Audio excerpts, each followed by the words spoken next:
नमस्कार, आप चौपाल व्यू देख रहे हैं। मैं हूं आपके साथ चेतन। इस वक्त हम मौजूद हैं चंदोसी में। जी हां, हमारे साथ खास मेहमान हैं समाजवादी पार्टी से श्री सतीश प्रेमी जी। जी हां, सबसे पहले सर बहुत बहुत स्वागत है चौपाल व्यू में आप। चलिए, मैं आपके चैनल का आभार व्यक्त करता हूं कि आपने मुझे चुना चर्चा करने के लिए। धन्यवाद आपके चैनल का। सर, जैसा कि आप जो है समाजवादी पार्टी की जो उम्मीदवारों की लिस्ट में है चंदोसी से, तो इतनी बड़ी लिस्ट में आपका नाम क्या क्या मुद्दों को लेकर आ पाएगा? नहीं, समाजवादी पार्टी में मैं काम कर रहा हूँ, समाजवादी पार्टी का कार्यकर्ता हूँ। और जब हम काम करते हैं और चुनाव आते हैं, एमपी एमएलए के चुनाव जब आते हैं, तो पार्टी के कार्यकर्ता ही उसे आवेदन करते हैं।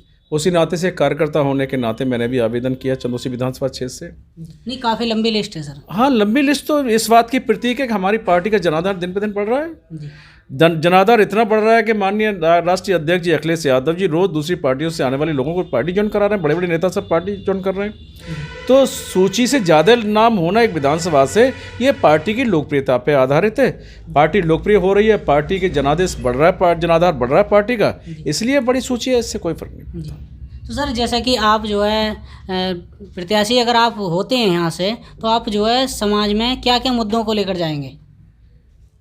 समाजवादी पार्टी जनहित के मुद्दों को लेकर के रही है, हमेशा आती है आगे। समाजवादी पार्टी का कभी भी जाति, धर्म, मंदिर, मस्जिद, नफरत फैलाने का टारगेट नहीं रहता, उनको उद्देश्य नहीं रहता। क्योंकि समाजवादी पार्टी एक स्वयं में एक आंदोलन है और एक जन आंदोलन है, जन भावनाओं के अनुरूप। और इसी को हम समाजवादी विचारधारा का ये आंदोलन मानते हुए सियासत करते हैं। हमारे नेता माननीय मुलायम सिंह यादव जी हों, चाहे हमारे वर्तमान राष्ट्रीय अध्यक्ष माननीय अखिलेश यादव जी हों, हम लोग जन आकांक्षाओं के अनुरूप जनहित के लिए, इस प्रदेश के आवाम की रोजी रोटी के लिए, बच्चों की तालीम के लिए, बच्चों के भविष्य के लिए, नौजवानों के भविष्य के लिए, इसके लिए हम राजनीति करते हैं। और जब सत्ता पार्टी में राजनीति करते हैं, चुनाव वर्तमान में है, तो निश्चित तौर पे मेरे यहाँ भी अगर पार्टी का आवेदन किया है मैंने, लेकिन आवेदन करना कौन एमएलए बनेगा कौन नहीं बनेगा ये सवाल नहीं है। जो राष्ट्रीय अध्यक्ष जी का फैसला होगा, उसी फैसले पर जो भी कैंडिडेट जहाँ से खड़ा होगा, पूरे पार्टी के कार्यकर्ता उसे तन मन धन से लड़ाएंगे, इस उम्मीद के साथ कि हमारी लड़ाई सत्ता की लड़ाई नहीं है। हमारी लड़ाई जो है वो विगत जो सरकारें रही हैं, जो अखिलेश यादव जी की सरकार थी, उस सरकार में जो जनहित की योजनाएं थीं, छात्रों को लैपटॉप था, कन्या विद्याधन था, वृद्धा पेंशन थी, विधवा पेंशन थी, मतलब ये तमाम जो जनहितकारी योजनाएं थी, उनको लागू करने का काम किया अखिलेश यादव जी सरकार ने। लेकिन वर्तमान जो भाजपा की सरकार है, इन्होंने तमाम योजनाओं को बंद कर दिया। आज नौजवान परेशान हैं, नौजवानों को रोजगार नहीं मिल रहा, किसानों को उसकी फसल का उचित मूल्य नहीं मिल रहा, छात्रों को कॉलेज बंद कर दिए महामारी के नाम से। अब ये मैं आपसे ही कहना चाहता हूँ, आपके चैनल के माध्यम से पूछना चाहता हूँ, आप जब रैली करते हैं, अपनी मीटिंग करते हैं, अभी हमारे माननीय मुख्यमंत्री जी ने केला देवी पर रैली की थी, मीटिंग की थी, लाखों लोग जमा किया आपने, कोरोना महामारी नहीं थी। अगर कॉलेज और स्कूल के नाम पे महामारी का बहाना करके आपने कॉलेज को बंद कर दिया, पूरे कॉलेजों को, छात्रों को अपना जो उनमें योग्यता थी दिखाने का मौका बंद कर दिया। केवल कोरोना महामारी जो इन्होंने की, वो केवल जनता के लिए, उसका मुंह बंद करने के लिए थी। भाई, आप जनता की आवाज़ को दबाना चाहते हैं। आज महामारी जो महंगाई की वो है, महंगाई ने आम आदमी की कमर तोड़ दी है। जब आम आदमी ने महंगाई कमर तोड़ दी, उसे रोज़मर्रा की चीज़ों की ज़रूरत जो की चीज़ है उसे मुहैया नहीं करा पा रहा, परिवारजनों को अपने 2 वक्त की रोटी नहीं दे पा रहा, छात्रों को स्कूल नहीं भेज पा रहा, आप दवाई नहीं दे पा रहा। कोरोना काल में तमाम हमारे लोग, हमारे प्रियजन, हमारे अपने परिवार से कोई परिवार ऐसा नहीं जिनके लोग खत्म ना हुए हो, दुनिया से न गए हों। उनका दर्द जानने की कभी कोशिश नहीं की मुख्यमंत्री जी ने और प्रधानमंत्री जी ने। लेकिन हम जो काम करते हैं, हमारे नेता अखिलेश यादव जी काम करते हैं, हम लोग जनता की आवाज़ बन के जनता के लिए काम करते हैं। और इसीलिए सत्ता में आना चाहते हैं कि इस प्रदेश के आम किसान को, मजदूर को, गरीब को, व्यापारी को उसकी रोज़मर्रा की ज़िंदगी की आने वाली चीज़ें हम मुहैया करा सकें। सर, पूर्व सरकार में, मतलब लोग कहते हैं कि पूर्व सरकार में गुंडागर्दी बहुत रही है, अभी जो है गुंडागर्दी मुक्त उत्तर प्रदेश हो चुका है, इसके बारे में क्या कहना चाहेंगे? ये तमाम थोते वो हैं, आरोप हैं, इन आरोपों में जान नहीं है। मैं पूछना चाहता हूं कि हाथरस की मनीषा जो बेटी थी, उस बेटी के साथ रेप हुआ, रेप होने के बाद उसे झुठलाया गया।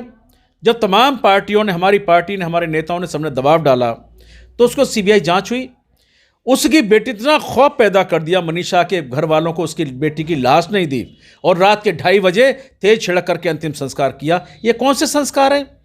ये गुंडई नहीं, बदमाशी नहीं, ये क्या है? ये ठोकों की राजनीति विरोधियों के लिए करना चाहते हैं।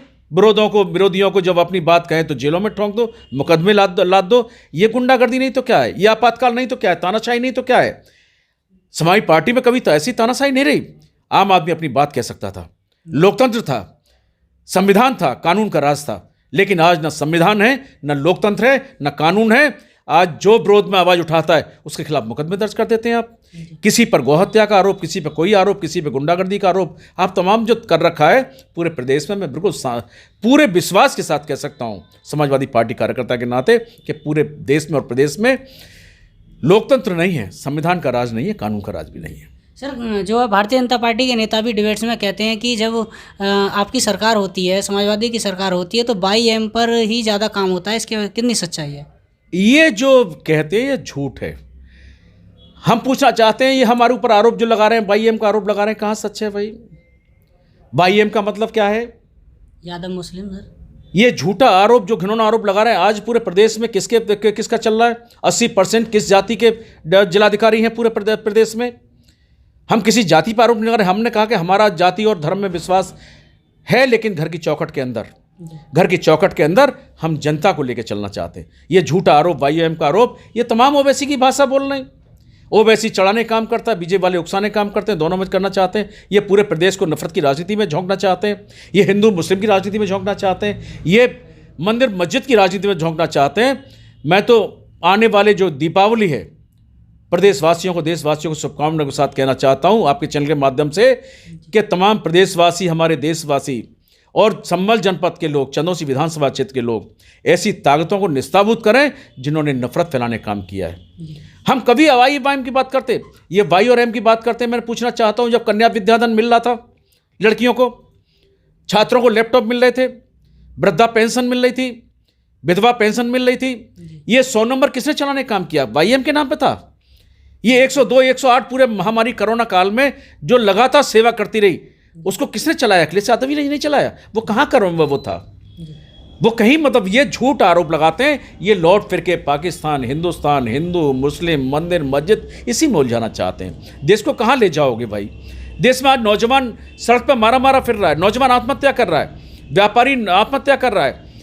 मतलब आप गोरखपुर के होटल में व्यापारी को मार देते हैं, पुलिस मार देती है। तमाम कितने लोगों की हत्याएं करोगे? आज ब्राह्मणों को चिन्हित करके मारा जा रहा है, कितने लोगों की हत्या करोगे? जो अपनी बात उठाता है उसे ठोक देने की बात करते हैं मुख्यमंत्री जी।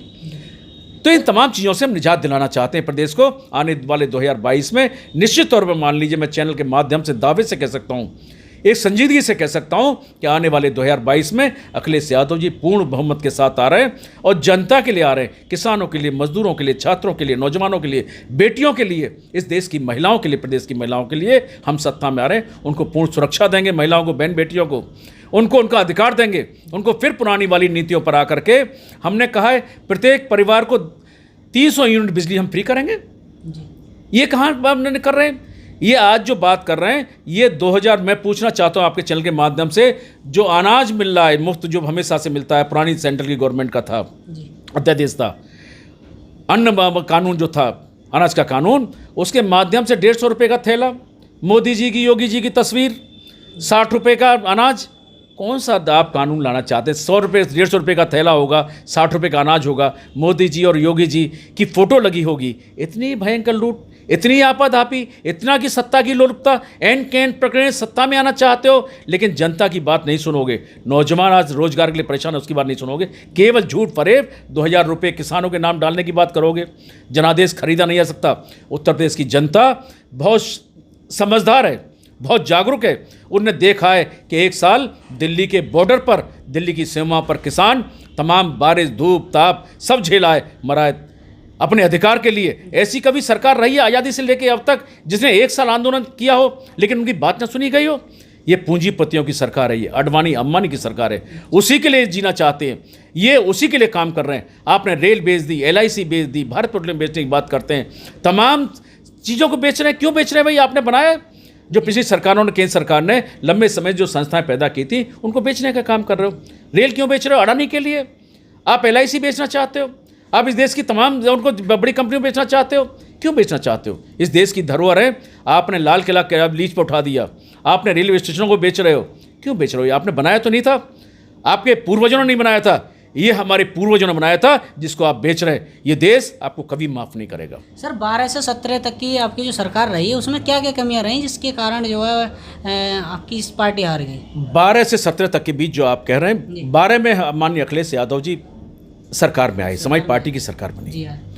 उन्होंने इतने काम किए जो काम पिछले 20 सालों में हम जानते हैं। हमारे नेता माननीय मुलायम सिंह यादव जी भी उनसे, क्योंकि पुत्र का काम बाप से बढ़ के होना चाहिए, बेटा बाप से बढ़ के होना चाहिए।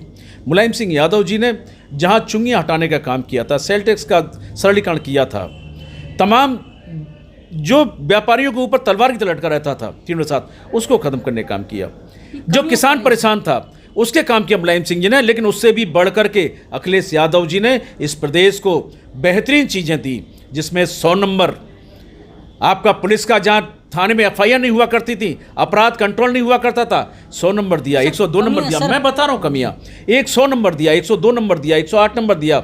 रिश्तेदार बाद में एक्सीडेंट होने पर रिश्तेदार बाद में पहुँच पाता है, लेकिन उसे तुरंत एड मिल जाती है। एम्बुलेंस हमारी दे 102 नंबर 108 नंबर उसे लेके हॉस्पिटल पहुंच जाती है, रिश्तेदार से वो काम करती है। लेकिन जितनी योजना चलाई, हाईवे ऐसे बनाए कि उसमें पायलट जहाज उतरवाए हमने। इतना ईमानदार नेता, पूरा इतना कम उम्र का नेता पूरे देश में और दुनिया में इतना ईमानदार नेता अखिलेश यादव के बराबर दूसरा नहीं है। लेकिन काम इतने किए, लेकिन तमाम झूठ फरेब मक्कार लोग हैं, बीजेपी के लोग, संघ के लोग, हमारे कार्यकर्ता अति उत्साह में उन योजनाओं को जमीन पर नहीं उतार पाया, जन जन तक नहीं पहुंचा पाया, उनका प्रचार प्रसार नहीं कर पाया। और यही एक कारण रहा कि झूठे और महामक्कारों ने धोखे में दे करके 15 लाख का वायदा करके, कि आम जनता को 15 लाख का वायदा करके इन्होंने झूठ बोल करके तमाम मंदिर और मस्जिद के नाम पर, हिंदू मुस्लिम के नाम पर भड़का करके और झूठे वायदे करके, मैंने कहा 15 लाख वाला वायदा, 15 लाख का वायदा किया, नौजवानों से कह दिया गया, पूछा देश की मीडिया ने कि भाई 15 लाख कहाँ दिए, तो राष्ट्रीय अध्यक्ष जो उस समय थे, आज गृह मंत्री हैं, उन्होंने कहा ये भाजपा का 15 लाख वाला जुमला था। ये जुमलेबाजों की सरकार है। हम इतना कहना चाहेंगे, 17 से लेके जो 12 से लेकर 17 तक हम अपनी योजनाओं, कार्यकर्ता हमारा उसका जमीन पर प्रचार प्रसार नहीं कर पाया था। लेकिन अब समाजवादी पार्टी के कार्यकर्ता पूरी ताकत से अपने नेता के आह्वान पर इस देश के लोकतंत्र को बचाने के लिए, इस देश के संविधान को बचाने के लिए, इस देश के आम जनमानस के हित की लड़ाई लड़ रहा है। और निश्चित तौर पर ये लोकतंत्र बचा करके, इस देश का संविधान बचा करके, कानून को बचा करके हम इस देश में एक दूसरी आज़ादी की लड़ाई लड़ रहे हैं। इन RSS और बीजेपी वालों से इस प्रदेश को मुक्त कराना चाहते हैं, जो सफल होंगे और 2022 में भारी बहुमत से आकर के अखिलेश यादव जी मुख्यमंत्री बनेंगे। सर 2022 के 2017 का जो चुनाव हुआ था उसमें जो है कब्रिस्तान और शमशान की राजनीति बहुत चली थी। हमारे व्यूवर हैं, उन्होंने पूछा था कि कोई समाजवादी के नेता से अगर इंटरव्यू लो तो इस बारे में जवाब देना कि ये दोहरा चरित्र क्यों, क्योंकि शमशान की जो बाउंड्री हुई थी इस पर राजनीति भी बहुत हुई थी, इसी को लेकर जो है कुछ ना कुछ जो है घपला हुआ था। अभी आप कह रहे थे कि बाई और एम की बात कर रहे थे। बाई एम किसकी दिमाग की उपज है? ये महामक्कार झूठे लोग हैं, ये नफरत फैलाने वाले लोग हैं, ये वो लोग हैं जिन्होंने राष्ट्रपिता महात्मा गांधी की हत्या की, ये वो लोग हैं जो लगातार कानून का राज नहीं चाहते, ये हिटलर की औलादें हैं, ये हिटलर की तरह तानाशाह बनना चाहते हैं। आप जो कह रहे हैं कि ये उस समय जब बात थी, अखिलेश जी की सरकार थी, 4 दीवारी शमशानों की और कब्रिस्तानों की, आप जो बात कर रहे हैं ये मेरे साथ चल कर देखना, जहां हमने शमशानों की अगर वो की है, बाउंड्री की है, वहाँ कब्रिस्तानों की बाउंड्री की है, जहाँ कब्रिस्तानों की है वहाँ शमशानों की भी की है, जहाँ छात्र को लैपटॉप हिंदू को दिया है वहाँ मुस्लिम को भी दिया है, जहाँ कन्या विद्याधन हिंदू लड़की को मिला वहाँ मुस्लिम लड़की को भी मिला। हमारे काम जाति और धर्म के नाम पे नहीं होते। ये झूठे और मक्कार लोग हैं जो कहना चाहते हैं कि बाउंड्री उसकी हुई शमशान की, कब्रिस्तान की नहीं हुई, कब्रिस्तान की हुई शमशान की नहीं हुई। हम जानते नहीं, इतनी छोटी राजनीति समाजवादी पार्टी नहीं करती। समाजवादी पार्टी जन मुद्दों की राजनीति करती है और जन मुद्दों के आधार पर इस प्रदेश को मैं फिर कह रहा हूँ कि बीजेपी और RSS से मुक्त कराने का हम काम करेंगे। अखिलेश यादव जी को 2022 में मुख्यमंत्री बनाने का काम करेंगे। जैसे कि भारतीय जनता पार्टी का दावा है कि अब की बार 350 पार, तो क्या ये जो है कितना गिर पाएगा? भारतीय जनता पार्टी का दावा थोथला वायदा है। मैंने कहा 150 रुपये का थैला दोगे आम आदमी को राशन की दुकानों पर, 60 रुपये का अनाज दोगे, तो वो आदमी जानता नहीं कि क्या क्या पोजीशन है। घर के सिलेंडर को, जो घर पे चूल्हे में रसोई में सिलेंडर लगाए, उसे प्रणाम करके जाइए। जो 450 रुपये का सिलेंडर मिलता था आज 1000 रुपये का मिल रहा है। कौन सा व्यक्ति ऐसा है, नौजवान, छात्र, गरीब, मजदूर, जो आज के समय में मोटरसाइकिल यूज़ नहीं करता, किसान ट्रैक्टर यूज़ नहीं करता? मैं पूछना चाहता हूँ, आप भी हैं चैनल के माध्यम से, आप यहाँ तक मेरे पास तक आए मोटरसाइकिल से आए होंगे। जब पहले पेट्रोल मिलता था वो क्या रेट था दोस्त, और आज क्या रेट है? इस देश में 57% टैक्स लगा करके, पेट्रोल डीजल पर 57% टैक्स लगा करके लूटने का काम कर रहे हैं। इतनी कमर तोड़ महंगाई। कुछ पैसे बड़े थे जब वाजपेयी जी देश के प्रधानमंत्री हुआ करते थे, देश के नेता नहीं, देश के नेता विरोधी नेता हुआ करते थे। कुछ पैसे बड़े थे पेट्रोल डीजल पर। और आज भी याद है देश को कि माननीय अटल बिहारी वाजपेयी जी अपने घर से बैलगाड़ी में चल करके संसद गए थे, कुछ पैसे बढ़ने, 5 पैसे बढ़ने पर। आज तो डीजल, पेट्रोल, सिलेंडर आसमान छू रहा है। आम आदमी से, गरीब से पूछिए कि आप जो सिलेंडर सरकारी तौर पर दे रहे हो जिला पर, वो गैस कहाँ से भरवाएगा? 80% बल्कि नहीं 90% लोग दोबारा गैस नहीं ले पा रहे।